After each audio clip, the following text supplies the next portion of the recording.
What's up, gang? YouTube's algorithm just got a major update. They may have just handed producers the keys to success, so in this video, I want to explore how the platform is shifting its focus to smaller creators and how it could skyrocket your visibility as a beatmaker. And I may as well do that whilst cooking up some music in the background as well. So let's dive into it. I recently posted on my community tab to see if you guys had noticed more new and unheard channels popping up on your feed, and almost 80% of you agreed you'd noticed that change. I've been doing some digging myself, and as my intro suggests, YouTube is now giving more love to new and small channels. Generally speaking, if you're under that kind of 10,000 subscriber bracket, you might just find your videos popping up on people's home feeds more often. This is huge news for us producers looking to share our beats and grow our audience. Here's the thing. This opportunity obviously won't last forever. YouTube's always tweaking things, so you need to act fast. But in this video, I'll break down exactly what changed and how you can use it to your advantage. We'll talk about topics to cover, how to optimize your videos, and the mindset you need to succeed. Oh, and before I forget, I should mention I'm going for some kind of like dancey thing in the background here, if you're even watching along. I'm using a lot of sounds from UK-based tutorials, so shout out to you, buddy, and I've left his channel in the description. I'm trying to cook up some of the breaks and the bleeps I enjoyed from my youth.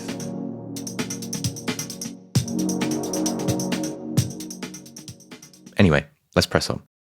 So, what has actually changed with YouTube's algorithm? You might think this is some kind of conspiracy theory, but YouTube have been pretty open with their current algorithmic changes. Here's the scoop. YouTube's been noticing that a lot of viewers are getting bored with the same old content. You probably noticed a few months back your feed may have been a bit stagnant, proposing some of the same types of content time and time again. So what's better than fresh faces and new ideas?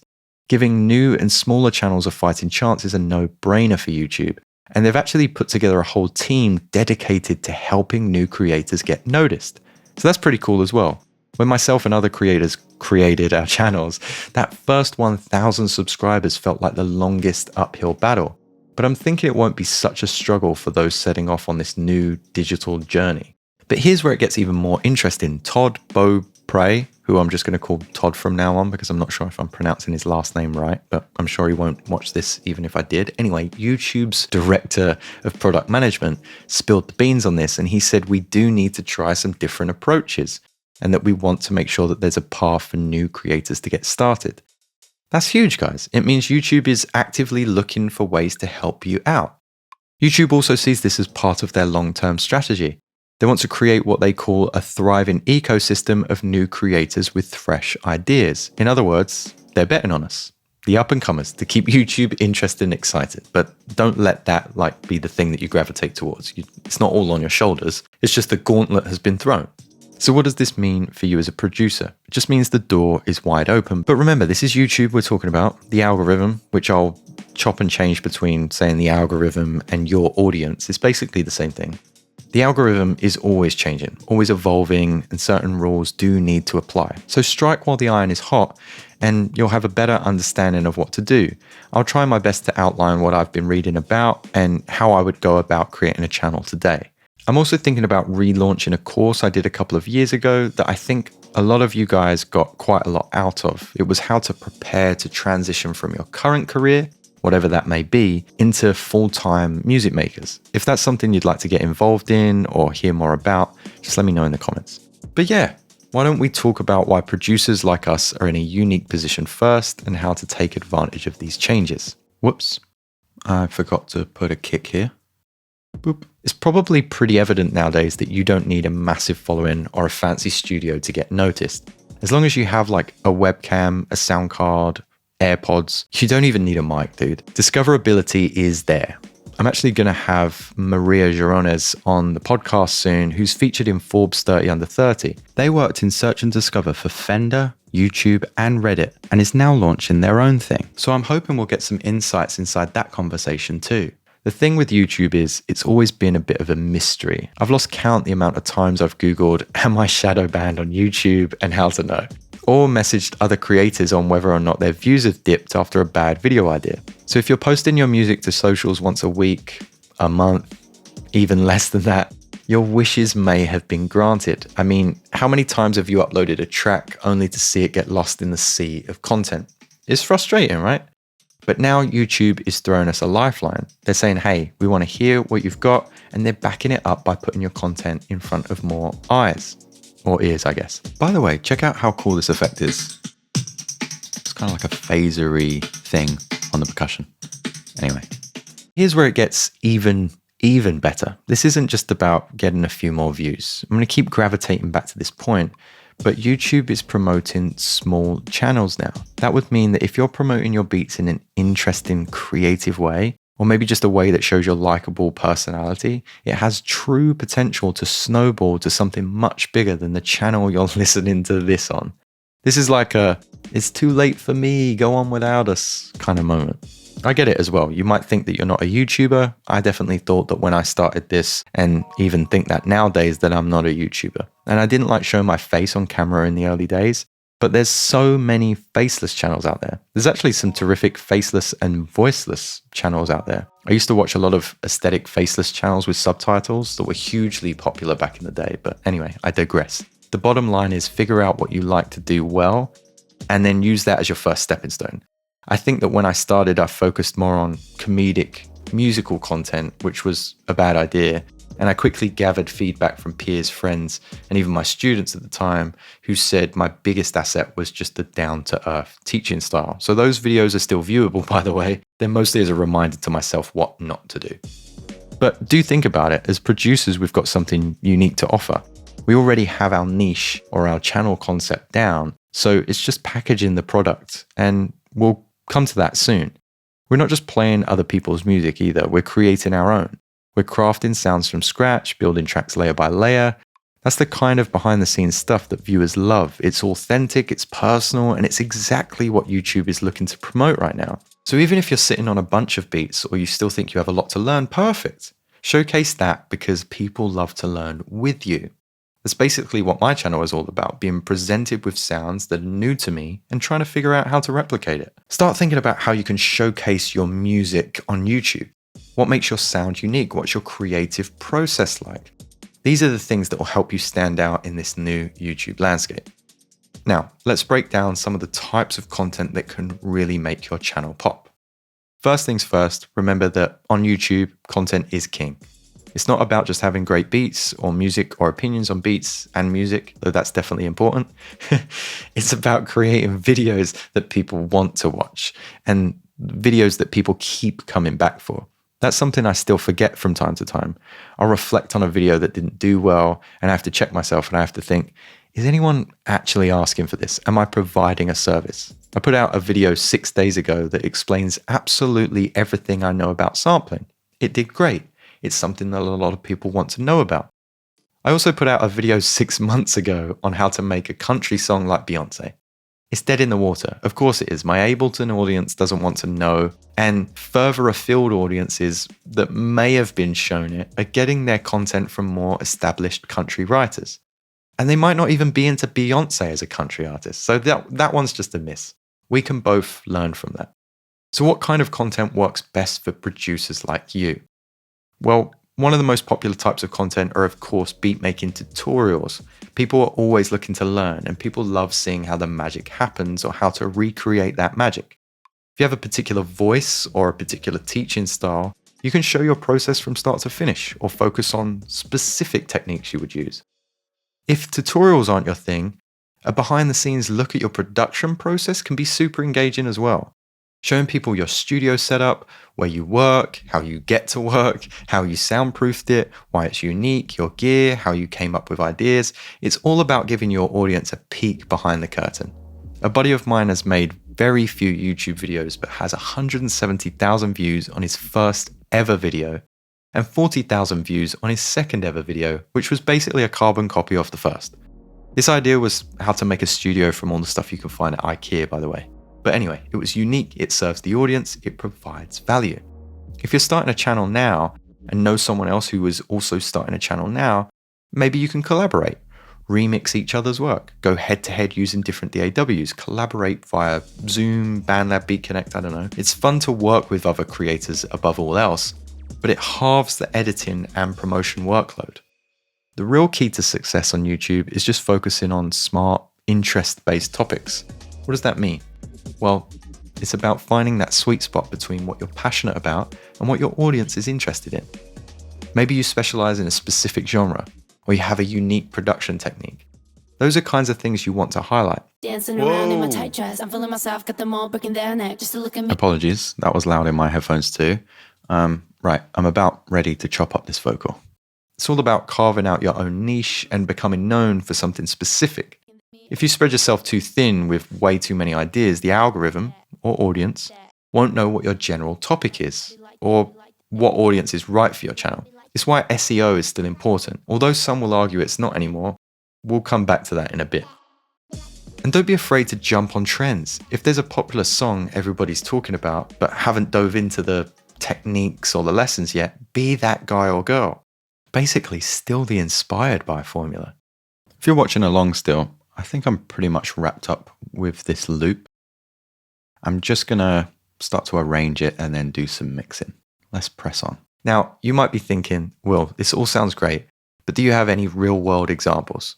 Absolutely. Let's talk about it. I think we all remember the PS1 reverb video, right? That's my pal Drew Grit. Super niche, super interesting video that was otherwise not covered on YouTube. Something even more recent would be Adam Sleeger?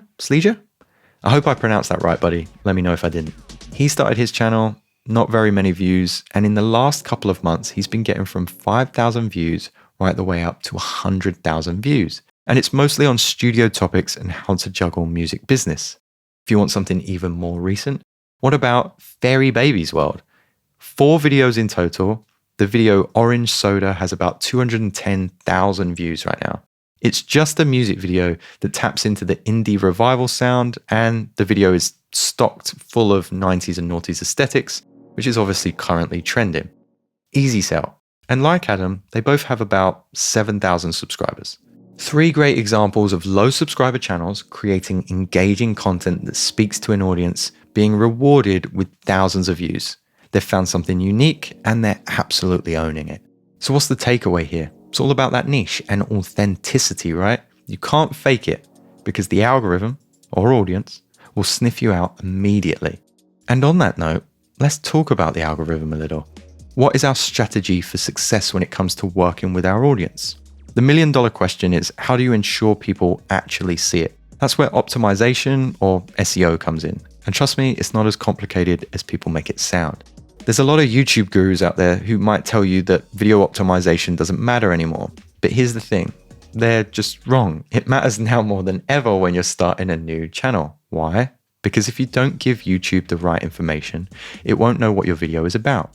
And if YouTube doesn't know what your video is about, it can't recommend it to the right people. So let's break it down. First up, we've got titles, descriptions, and tags. These are like the GPS coordinates for your video. They tell YouTube exactly what your content is about. Now on that second point, you might be rolling your eyes because nobody reads video descriptions anymore. Oh, by the way, this video is sponsored by DistroKid, and if you do read the video description, you'll find out that you can get 7% off your first year, have your music released to hundreds of music platforms, and get to enjoy loads of perks that help you sell and market your video. So who'd have thought it? A wonderful time to start a YouTube channel and a wonderful time to release your music in general. Anyway, I digress, and for the most part, you are right. Most viewers don't read the description, but there's loads of goodies in mine. But you know who does care and who does read the YouTube description? The YouTube algorithm. When it comes to titles, you want to be clear and specific as to what your video is about. If your video is about making a trap beat, say that in the title. Something like how to make a trap beat from scratch. It tells the viewers exactly what they're getting in for. But for descriptions, you want to go into more detail. You use this space to contextualize your title and explain what your video covers, what viewers are going to learn, maybe throw in some timestamps if your video covers multiple topics or chapters, and don't forget to include relevant keywords. What I mean by this is use words from the title. So if the title was how to make a trap beat, you could include that in the description. Today, I made a trap beat. I wanted to show you guys how I cooked it up from scratch. You don't need to go overboard, but just contextualize and reaffirm your title. Tags are another important piece of the puzzle, and something that people would also argue aren't as important anymore. But Todd from YouTube, whose last name I can't really pronounce, he said that you shouldn't discount tags. It all goes together to help the algorithm. It helps underline what the video is about. It helps different types of keywords coincide with your title. The way I look at it, why wouldn't you want to go that extra mile? Even if it was only going to give you 100 more views or 10 more views, you're currently a producer at 0 listens, 0 views. So put in the work. You're always going to get a larger audience. Now, optimization isn't just about what YouTube sees, it's all about what your potential viewers see. And that's where thumbnails come in. Your thumbnail is like the cover of a book. It needs to be interesting enough to make people stop and click on your video. And I think the same can be said for the first 30 seconds of a video as well, especially when autoplay is concerned. Now, I'm not saying that you need to be a graphic design wizard, but you do need to put some thought into your thumbnails. Use bold text, interesting images, and make sure it's clear what your video is about, or at least make it intriguing so your viewer feels like they would be missing out if they didn't click it. We've moved past the days of clickbait, but I think intrigue will always be the top performing marketing tool. And here's a pro tip. Make sure your thumbnail looks good on mobile. Most people are browsing YouTube on their phones these days, so your thumbnail needs to pop even on a small screen. I mentioned autoplay because that thumbnail will only be there for a second. So if you do speak, think about having captions for the first 30 seconds, if not throughout. You might have even seen this tactic in some of my more recent videos as well. And here's the real kicker. Even if you've got the best thumbnail in the world, it doesn't guarantee views. That's because impressions are just opportunities for your video to be seen. YouTube might recommend your new channel to a wide audience, but if people don't click the video, it doesn't count for much. They're giving you an opportunity, but not a sure bet. So how do you convert those impressions into views? Well, it's all about creating a compelling package. Your title and thumbnail need to work together to make people curious. They need to be making viewers think, hey, I want to know more about that. On average, out of every 100 times my thumbnail is shown, viewers click on it about 4 times. Just a 4% click-through rate. But if I can bump that up to even 5 or 6%, I'm going to see a huge difference in my views. I've recently been tracking out my thumbnail ideas first before my content is even created, as it's the first thing people will see. So I've stopped disregarding it as often as I did in the past and leaving it till the last thing. Now, I know all this optimization stuff might sound like a lot of work, but trust me, it's worth it in the long run. Taking an extra few minutes to optimize your video can not only generate views, but ultimately it's going to help you get your music into the homes, offices, or ears of the right people, which I'm assuming is your strategy and why you're still here. Let's actually talk about that strategy a little. I think you know you have to create your channel, and if you don't already have one, create a Google account and create your YouTube channel. It's here where you get YouTube Studio, which is where you can set up your profile picture, and this is oftentimes your biggest branding image. So again, always make it personable and make sure your channel name is something that represents you and something that you can stand behind for years, if not for always, because it's notoriously hard to change. You need a channel description because you're a new channel, and this is also going to help YouTube and your new audience figure out who you are and what your content is. Of course, we're starting to understand the YouTube algorithm change and what SEO is, but like any social media, consistency is key. You don't need to post every day. It's not TikTok, but you do need to allow your audience, the algorithm, to learn when you post and at what times. So whether it's once a week or once a month, stick to that schedule. If folks think you're a dead channel, they're more likely to unsubscribe.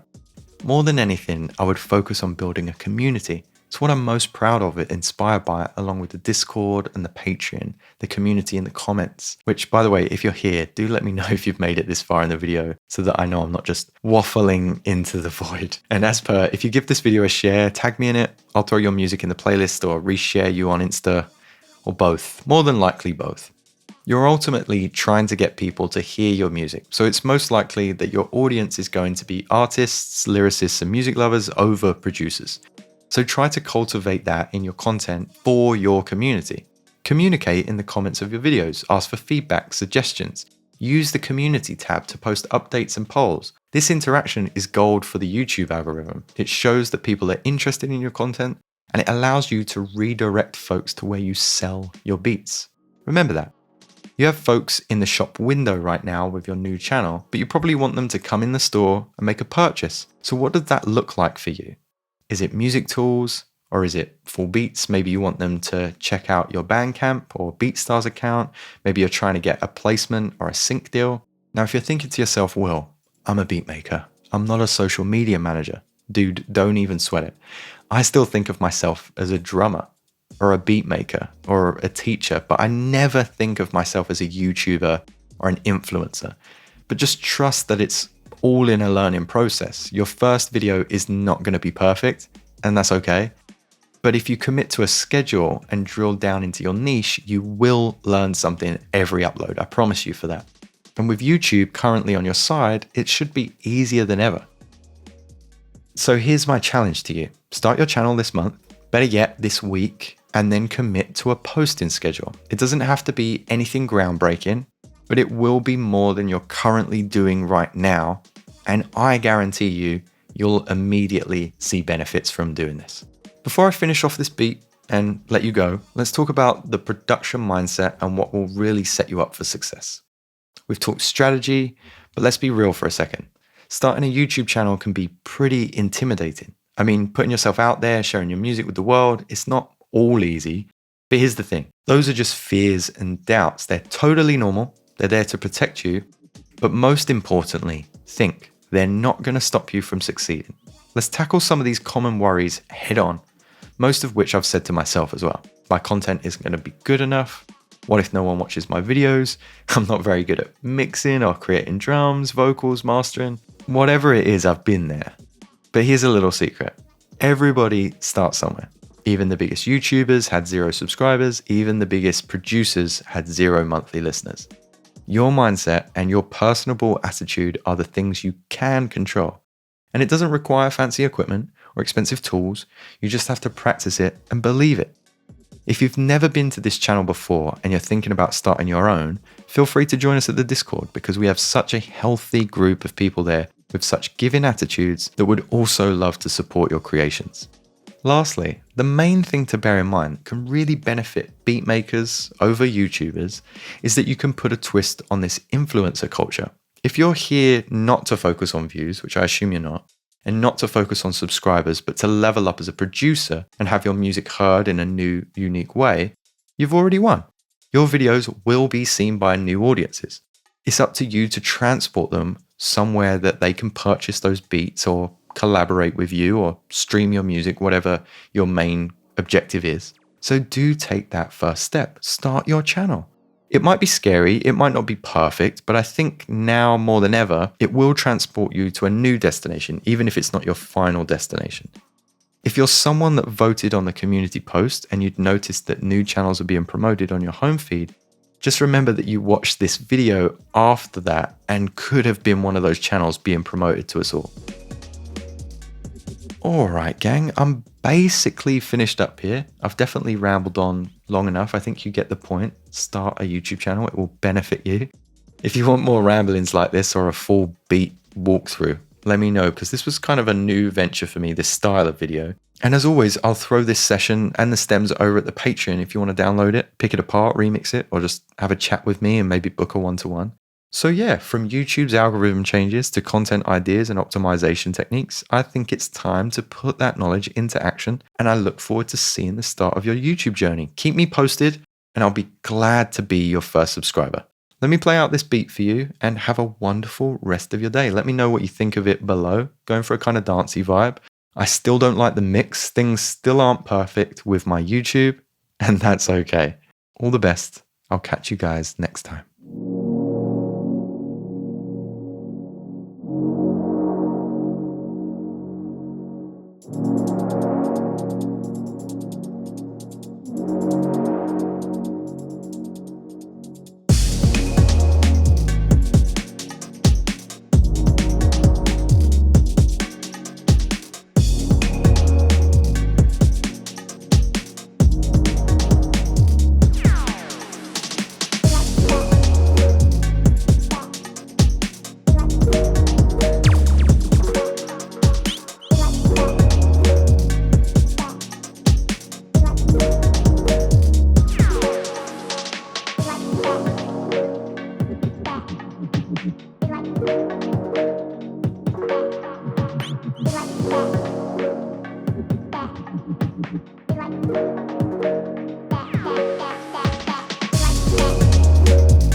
Like